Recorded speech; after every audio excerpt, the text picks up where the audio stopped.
How to disable grayscale on iPhone 12. So if you want to restore your iPhone 12's color back to normal from grayscale or color tint, whatever it is, now I want to bring it back to the default color, then this is going to walk you through how to do this step by step.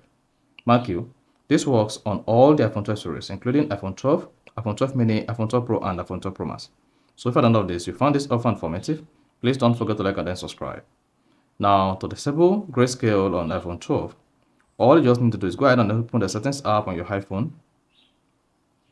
On the settings page, scroll down and click on accessibility. Once you enable accessibility, scroll down the page, locate display and text size and click on it. Under display and text size, just scroll down the page, locate color filters and then tap it. There you go. Then go ahead and disable color filters.